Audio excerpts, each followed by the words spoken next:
Students and teachers are entering the home stretch of this school year. And at the same time, school boards and counties are trying to figure out how to pay for a growing list of priorities like teacher salaries, security, and new construction. And that is all while making sure that students are as safe as possible and they're getting the best possible education. Two school districts are crunching the numbers today. Polk County School Board is going over several big issues, including how to help struggling schools.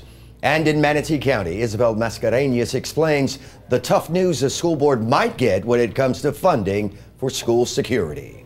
Hey, I don't think we can pay half. Until now, the Manatee School District has shared the cost for school resource officers evenly, 50-50 with the county.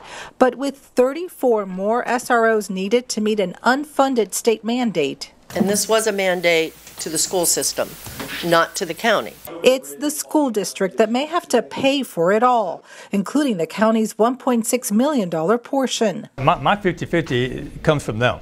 My portion of the contract, the budget, comes from the county commissioners. If they choose not to fund it, then we no longer have the ability to keep an SRO in that school. Commissioner Charles Smith is willing to continue paying, but not for the new SROs in elementary schools. But whatever we've been doing in the past, I want to stay doing that.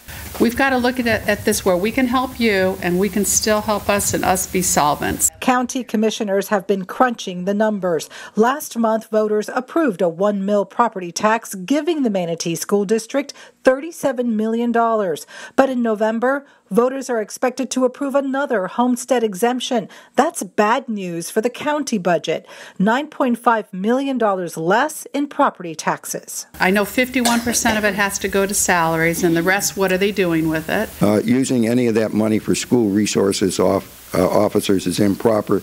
That is not something that can be considered. You're eventually going to have to create your own police department. But that's not an option for school officials or law enforcement. I'm not a big fan of that. We don't put a brand new deputy into the schools.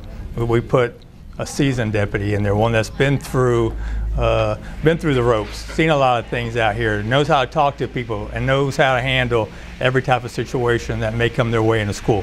The deputy school superintendent asked the board for 2 weeks to get the answers they need and come up with alternative plans. In Manatee County, Isabel Mascareñas, 10 News. Manatee County commissioners will talk about paying for SROs at its next meeting on May 8th.